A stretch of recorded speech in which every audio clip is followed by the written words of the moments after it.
नमस्कार, मैं हूं आपका साथ सोनिया चौहान। हमारे छत्तीसगढ़ में आप सभी का स्वागत है। रुक करते हैं खबरों की ओर। बीजेपी के प्रदेश उपाध्यक्ष और पूर्व विधायक शिवरतन शर्मा ने प्रदेश कांग्रेस अध्यक्ष दीपक बैज के नक्सल समर्थक बयान को लेकर तीखा हमला बोलते हुए कहा कि ये बेहद शर्मनाक है और साथ ही उन्होंने बताया कि शिवरतन शर्मा ने दीपक बैज को आड़े हाथों लेते हुए कहा कि बहुत ही दुख की बात है कि कांग्रेस अध्यक्ष नक्सलियों के समर्थन से संबंधित बयान जारी कर रहे हैं और इससे बढ़कर अफसोस करने वाली बात कुछ और नहीं हो सकती। और इसके साथ ही उन्होंने कहा कि जिस दिन नक्सलियों ने छत्तीसगढ़ के नेताओं की हत्या की, उसी दिन कांग्रेस नक्सलियों के समर्थन में प्रेस कॉन्फ्रेंस कर रही है। लोगों को मार रही है, उन तमाम लोगों को माओवादी के रूप में बताते हुए तमाम खतरे हमको जायज कराने की कोशिश कर रहे हैं। यह बात हम कहने की जरूरत नहीं है। पूर्व मुख्यमंत्री कह रहे हैं, राज्य कांग्रेस पार्टी के प्रवक्ता कह रही है, उनकी बातें सही है। मैंने सपोर्ट किसका कर रहे हैं? पूर्व मुख्यमंत्री का। राज्य कांग्रेस पार्टी के प्रवक्ता भूतपूर्व जो गृहमंत्री चिदम्बरम ने आज केंद्र में सत्ता से लोगों को उस समय में ही भगवा आतंकी करके बता दिया था। राहुल जी अपनी पद यात्राओं में सावरकर को क्या बोला, जग जाहिर है। आज उन आतंकवादी लोगों की सरकार चल, माने नक्सली नेता भी कांग्रेस के नेताओं की बातों को जायज है। पद की काफी चावल मिल जाएगा। छत्तीसगढ़ में भारतीय जनता पार्टी की सरकार करने की समस्या है। सरकार ने एक लक्ष्य निर्धारित किया कि हम 2 वर्ष के अंदर छत्तीसगढ़ को नक्सलवाद से मुक्त करें और उन्हें सीधा प्रपोजल भी रखा कि हम बात करने को भी तैयार हैं। आप बात करना चाहें तो बात करें और आवश्यकता पड़े तो पुलिस बल की जो कार्रवाई करने की आवश्यकता हो कार्रवाई करें। परिणाम भी आप सबके सामने है कि 5 महीने के अंदर मुठभेड़ में 115 से 20 के करीब नक्सली मारे गए हैं। मारे जाने वाले नक्सलियों की पहली बार इतनी बड़ी संख्या में डेड बॉडी बरामद। और जब भी नक्सली मारे जाते हैं, कांग्रेस का कोई ना कोई नेता खड़ा होकर कहता है वो नक्सली नीचे ग्रामवासी को मारते हैं। पहली घटना होती छोटे बेटियां जिसमें 29 नक्सली मारे और जैसे 29 नक्सलियों को मारे जाने की खबर आई, सबसे पहला स्टेटमेंट पूर्व मुख्यमंत्री भूपेश जी का आया कि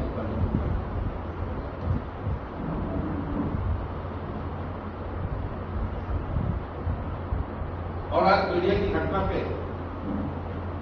कांग्रेस ने एक समिति गठित कर दी और समिति उस स्थान में गई नहीं गई मैं नहीं जानता और उस मुठभेड़ को फर्जी हो। छोटे बेटे की घटना में तो नक्सलियों ने सूची जारी की हमारी ये साथी मारे। आज नक्सल के सारे नेता इस बात को स्वीकार करते हैं कि उनको बड़ा नुकसान उठाना पड़ा। उस समय सुरक्षा बलों के मनोबल को कमजोर करने का काम कांग्रेस के नेता करने का प्रयास है। वास्तव में नक्सलवाद पे कांग्रेस की सोच क्या है, ये अब तक स्पष्ट ही नहीं हुई। राहुल गांधी जी बिलासपुर आते हैं, झीरम घाटी घटना नक्सली घटना नहीं है ये कहते हैं। विधानसभा में 10 बार माननीय मुख्यमंत्री पूर्व मुख्यमंत्री भूपेश बघेल जी ने कहा कि झीरम की घटना का सबूत सारे तथ्य मेरी जेब में है, समय पड़ने पर मैं प्रस्तुत करूंगा। विधानसभा में मेरी आमने सामने लोग तो जब डॉक्टर रमन की सरकार थी तो बोलते थे उनको सुरक्षा कौन देगा, और जब स्वयं मुख्यमंत्री बन गया तो बोलता था कि एक तो सुरक्षा देने में आप स्वयं सक्षम हो, क्यों प्रस्तुत नहीं कर रहे? कोई जवाब नहीं। कांग्रेस का कोई नेता आता है तो क्रांतिकारी बता देता है, कोई नेता आता है तो भटके हुए लोग बता देता है। तो वास्तव में कांग्रेस जो है पूरी तरह से नक्सलवाद के कंफ्यूज है। मैं तो समझता हूं कांग्रेस के बड़े बड़े नेता अपने चुनाव में नक्सलियों का सपोर्ट प्राप्त करते हैं, समर्थन लेते हैं। खाली एक उदाहरण आपके सामने रखता हूं, ये आंध्रा की विधायिका है, कांग्रेस पार्टी की विधायिका है, सोशल मीडिया में लिखा है अपने आप एक्शन लाइक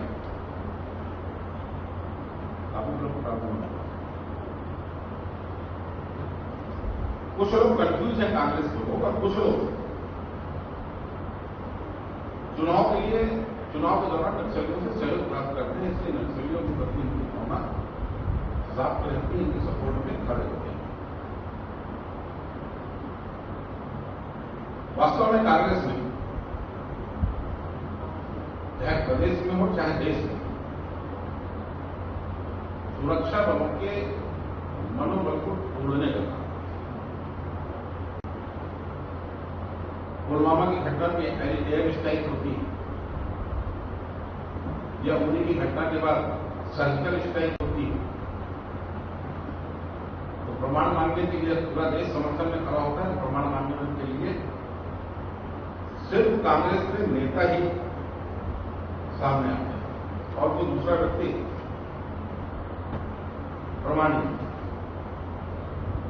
जब कश्मीर का मामला आया तो सब प्रतिनिधि मंडल का नेतृत्व विपक्ष के नेता होने के बाद आदरणीय अटल बिहारी वाजपेयी ने किया। उन्हें ये नहीं कहा कि सरकार कांग्रेस के में जो जब राष्ट्र के हित की बात हो, जनता से हित में जुड़े हुए मामले हो, वो राजनीति से ऊपर होने चाहिए। और आज वो देखिए जिससे कांग्रेस के बड़े नेताओं की हत्या हो, मैं तो मानता हूं कि हमारे नेता मारे गए उससे भले कांग्रेस पार्टी और वो थे प्रदेश के नेता, वो नुकसान पूरे प्रदेश का है, सिर्फ पार्टी का नहीं।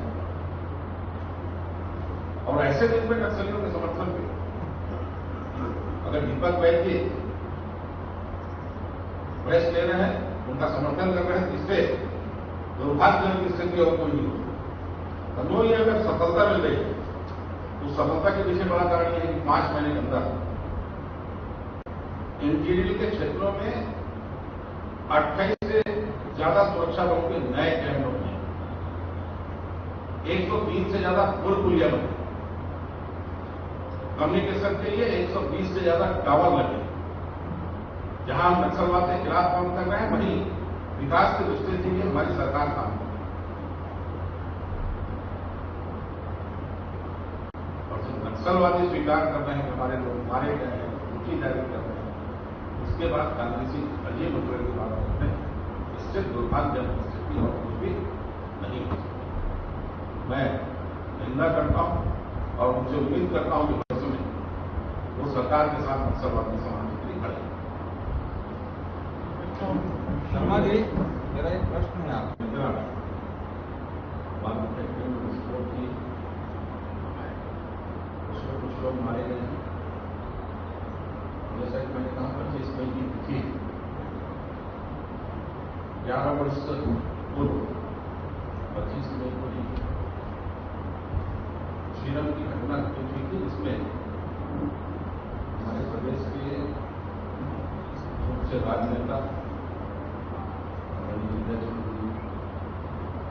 आदरणीय महेंद्र कर्मा जी, आदरणीय नरेंद्र कुमार पटेल जी, आदरणीय दयाल जी, शर्मा जी और बड़ी संख्या में सुरक्षा बल में कार्यरत जवान मारे गए। सबको अपनी पार्टी भारतीय जनता पार्टी की ओर से श्रद्धांजलि अर्पित करता हूं।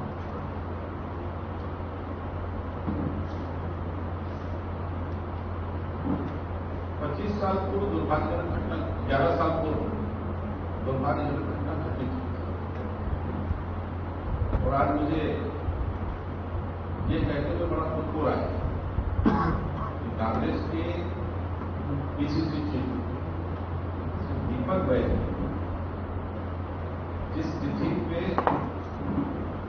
प्रदेश के बड़े नेताओं की नक्सलाइट घटना में मृत्यु हुई, उसी पृथ्वी पे नक्सलियों के समर्थन में एक प्रकार से वो प्रेस था। और अभी हाल में जो पीड़िया के मुठभेड़ नक्सली जवान मारे गए, उनको निर्दोष तर्क भी क्या किया जा रहा है, उनके परिवारजन गांव में निवास, हरमा की मां भी गांव में रहती है, यह हरमा भी निर्दोष था। नक्सलिया समिति बना रातों के माध्यम से पीसीसी चीफ से पूछना चाहता हूं कि कितने बार सुरक्षा बल के जवान मारे गए, कितने निर्दोष नागरिक मारे गए, कुछ तो छोटे बच्चे भी मारे गए, क्योंकि इन हत्याओं पे आप कोई जांच समिति क्यों नहीं बनाते, क्यों अपने लोगों को नहीं भेजते? उसका जवाब उनके पास नहीं। और इनकी हालत ये रही कि जब भूपेश बघेल जी मुख्यमंत्री थे और कवासी लखमा जी मंत्री थे, मैं गांव का नाम भूल रहा हूं, कुछ नक्सलियों को मारे जाने का सुरक्षा बलों ने दावा किया कि हमने इतने नक्सलियों को मारा। और कवासी लखमा जी का बयान आया कि वो नक्सली नहीं थे, ग्रामवासी। मैंने विधानसभा में कहा कि स्पष्ट करो कि माननीय मंत्री जी सही बोल रहे हैं या पुलिस विभाग के सही लोग सही बोल रहे हैं। मुख्यमंत्री जवाब मैंने खड़े थे ना, गृह मंत्री जवाब दिए। तो वास्तव में नक्सलवाद के मुद्दे कांग्रेस को अपनी भूमिका स्पष्ट करनी चाहिए। वो नक्सलवाद की समाप्ति छत्तीसगढ़ में चाहते हैं कि नहीं चाहते? अगर छत्तीसगढ़ में नक्सलवाद की समाप्ति चाहते हैं तो सुरक्षा बलों के जवानों के साथ और सरकार के साथ उनको कदम से कदम मिलाकर खड़ा होना चाहिए। राजनीति करने के लिए और बहुत से विषय हैं, हर विषय की राजनीति नहीं होनी चाहिए। 1971 का युद्ध हुआ, भारतीय जनसंघ था उस समय, हमारे नेता अटल बिहारी वाजपेयी ने कहा कि हम सरकार के साथ हैं, छत्तीसगढ़ी। नरसिम्हा राव जी प्रधानमंत्री थे,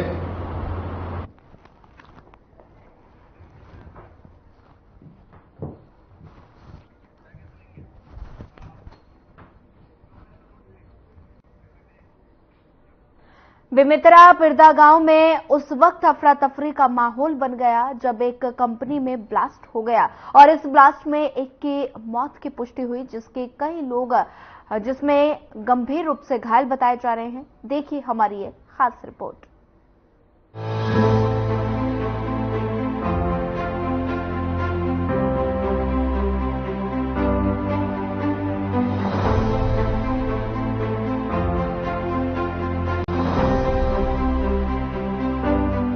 बेमेतरा जिले के बेरला ब्लॉक के पिदरा गांव में स्थित स्पेशल ब्लास्ट कंपनी में सुबह करीब 8 बजे ब्लास्ट हो गया और ये कंपनी लोह अयस्क के खदानों और गिट्टी के खदानों बारूद की सप्लाई करती है।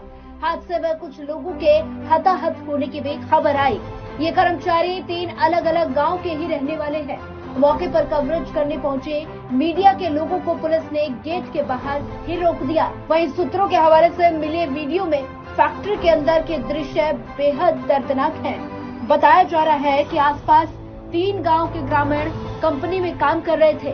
आसपास के ग्रामीणों के माने तो अब तक 8 से 9 लोगों की मौत हो चुकी है। लेकिन वहीं निरीक्षण करने पहुंचे डिप्टी सीएम अरुण साव ने सिर्फ एक मौत की ही पुष्टि की है। वहीं उन्होंने मृतकों के परिजनों को 5 लाख रुपए का मुआवजे का ऐलान किया और साथ ही फैक्ट्री मालिक से भी उचित मुआवजा दिलाने की बात कही। भाई बाडी निकलेगी तब तो बोलोगे। बाडी पूरा माटी हो गया सर, पूरा मिट्टी मिल गया। बारूद फैक्ट्री घटना स्थल पर मुआवजा करने में आया हूं। ये सही है कि बड़ा विस्फोट भयंकर हुआ है, तेज विस्फोट है। जिस प्रकार से घटना स्थल का दृश्य दिख रहा है, विस्फोट बड़ा तेज हुआ है और अभी घटना में एक व्यक्ति की मरने की पुष्टि हुई है, 6 लोग घायल हैं, घायलों का अस्पताल में इलाज चल रहा है। ये अत्यंत हृदय विदारक और पीड़ादायक घटना है। हम सब इस घटना से आहत हैं, दुखी हैं और सरकार ने मजिस्ट्रियल इंक्वायरी का निर्णय घटना का किया है और घटना में इंक्वायरी में जो तथ्य आएंगे उसके हिसाब से कार्यवाही, कड़ी से कड़ी कार्यवाही की जाएगी। जो भी दोषी पाया जाएगा। सरकार ने अभी मृतक परिवार के लिए 5 लाख रुपए और घायलों के लिए 50,000 रुपए मुआवजे का घोषणा किया है। सरकार की ओर से पहल होगी कि फैक्ट्री मालिक की ओर से भी इन पीड़ित परिवारों को उचित मुआवजा मिले। ये पहल होगा। श्रम कानून से में जो भी प्रावधान होंगे उसका भी पालन सुनिश्चित कराया जाएगा। अत्यंत हृदय विदारक और दुखद घटना है। हम सब इस घटना से आहत हैं। ये घटना बहुत बड़े दुखद घटना है और बहुत बड़े घटना है और इस घटना में किसका लापरवाही है इसकी जांच कराएंगे। न्यायिक जांच कराने का भी बात हुआ है। और रह गया सवाल जो अभी मलबा है, मलबा में भी कुछ 100 निकलने का संभावना है। अभी तो एक का मृत्यु हुआ है, 6 का इलाज चल रहा है और मलबा में और भी कुछ लाश निकल सकता है, डेड बॉडी। आसपास जो ग्रामीण का जो बताया जा रहा है 10 से 12 लोग का मरने का बता रहे हैं। ये क्या है अभी स्पष्ट हो जाएगा। ये तो मलबा भी अधिकारियों द्वारा हटवाया जा रहा है और मलबा में जो भी डेड बॉडी निकलेगा वो तो स्पष्ट हो जाएगा। लेकिन अभी तक के जो पुष्टि हुआ है, 1 का मृत्यु हुआ है और 6 लोग हॉस्पिटल में इलाज चल रहा है। और ये जो मलबा है उसमें भी निश्चित रूप से कुछ डेड बॉडी निकल सकता है। मुआवजे की बात आ गई है। मुआवजा तो बता दिए हैं सरकार की तरफ से 5-5 लाख मृतक परिवार के लिए और जो घायल है उसके लिए 50,000 रुपए देने की बात हुआ है। तो वहीं शिकायत के बाद मौके पर पहुंचे दुर्ग रेंज के आईजी राम गोपाल गर्ग ने मामले की जांच के आदेश दे दिए हैं। आज यहाँ थाना बिरला के चौकी खंडर का, जिसके अंतर्गत ग्राम तिरदा है, उसके वहाँ पर जो एक्सप्लोजिव फैक्ट्री है उसके अंदर एक ब्लास्ट हुआ है मॉर्निंग में, तो जिसमें करीब 6 लोगों के घायल होने की सूचना मिली थी, जिनको कि राहत का उपचार के लिए भेजा गया है। उनमें से एक व्यक्ति की मृत्यु होने की सूचना है और इसके अतिरिक्त जहाँ जो ब्लास्ट घटनास्थल है वहाँ पर एसडीआरएफ की टीम द्वारा राहत कार्य किया जा रहा है। कितने लोगों की मृत्यु होने की अभी क्या पाना संभव नहीं है, परंतु राहत कार्य चल रहा है। जैसे ही कुछ सूचना मिलेगी आपको बता दिया जाए। सबसे बड़ा सवाल यही बना हुआ है कि आखिर ब्लास्ट कैसे और किसकी लापरवाही के चलते हुआ। Bureau report.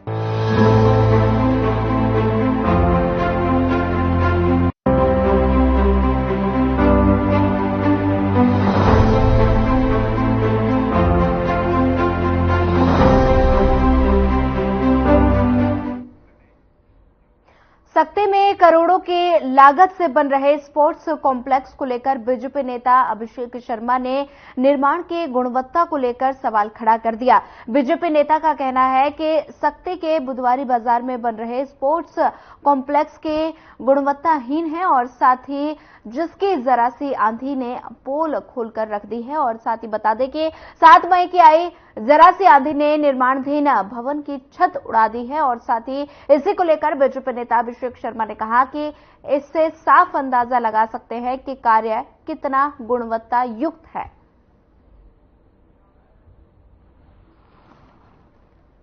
कि आप सभी जानते हैं, जहां जहां कांग्रेस वहां वहां भ्रष्टाचार। यहां प्रदेश में भी भूपेश बघेल की सरकार थी 5 सालों से, भ्रष्टाचार का गढ़ बन चुका था छत्तीसगढ़ प्रदेश। वैसे ही यहां भी अब नगर पालिका में भी कांग्रेस की सरकार है, कांग्रेस का अध्यक्ष है, तो यहां भी पूरा का पूरा शक्ति का जो विकास कार्य है कि जो पैसे आए थे वो पूर्ण रूप से भ्रष्टाचार की भेंट चढ़ चुकी है। इसका ताजा उदाहरण अभी आप लोगों ने देखा था, जो स्टेडियम निर्माण हो रहा है। अभी 7 मई को हल्की आंधी आई। रेखावाया के जंगल में 2 दिन तक पुलिस जवानों और नक्सलियों के बीच मुठभेड़ चली और पुलिस जवानों ने 8 नक्सलियों को मार गिराया। और बता दें कि इंद्रावती एरिया कमेटी के डीवी सीएम दीपक प्लांटू नंबर 16 का कमांडर मल्लेश के साथ 50 से 60 सशस्त्र माओवादियों की उपस्थिति की सूचना पर उप पुलिस अधीक्षक बस्तर जिले के डीआरजी और बस्तर फाइटर्स के साथ एसटीएफ की संयुक्त टीम नक्सल उन्मूलन अभियान पर निकली थी। और बता दें कि सुबह लगभग 11 बजे गश्त के दौरान सुरक्षा बलों पर नक्सलियों ने गोलीबारी शुरू कर दी। जवानों ने भी मुस्तैदी से मोर्चा संभाला। जवानों ने नक्सलियों का मुंहतोड़ जवाब दिया। मुंहतोड़ जवाब के बाद सर्च की कार्रवाई के दौरान घटनास्थल से 8 वर्दीधारी माओवादियों के शव के साथ 1 नग 303 और 1 नग 315 बंदूक, 2 नग 12 बोर और 4 SBML और 7 BGL सेल और 3 बम, 2 cooker ID, wireless set, battery, माओवादी वर्दी, इलेक्ट्रॉनिक वायर, प्रतिबंधित माओवादी संगठन के प्रचार प्रसार की सामग्री, पिट्ठू और 400 जोड़ी चप्पल, सिलाई मशीन, अन्य दैनिक उपयोग की सामग्री बरामद की गई।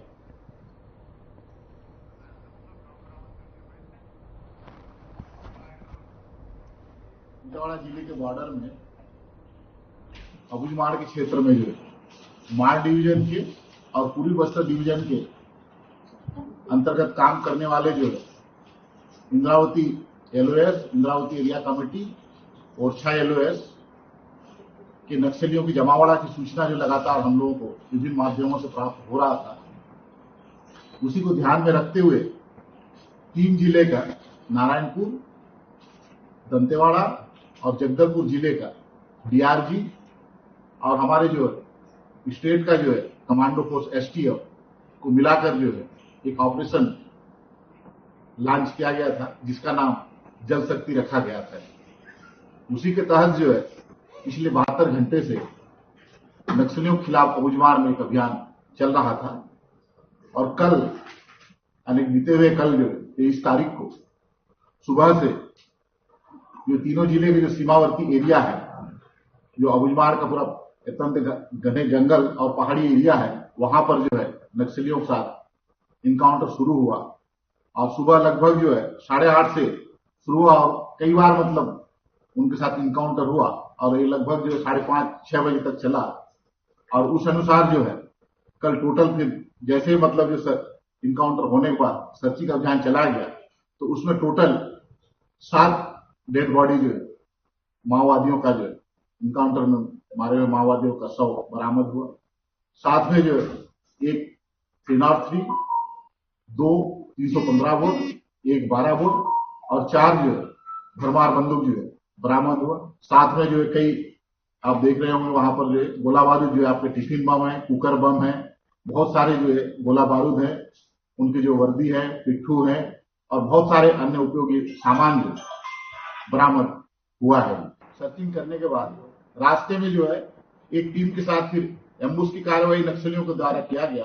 तो पुनः आज जो सुबह एक और नक्सली जो है मारी गई, जिसका 100 बरामद किया गया और इसका टोटल 8 माओवादी इस अभियान में जो मारे गए हैं। सर सामान क्या क्या मिले और हथियार टोटल 8 मिले हैं और उसमें आपको भी वजह से बता दिया।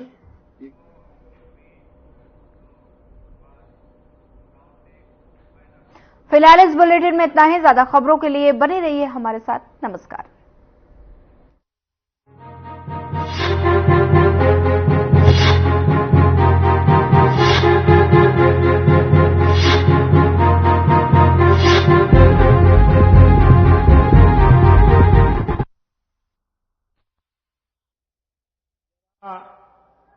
मेरे एक सवाल का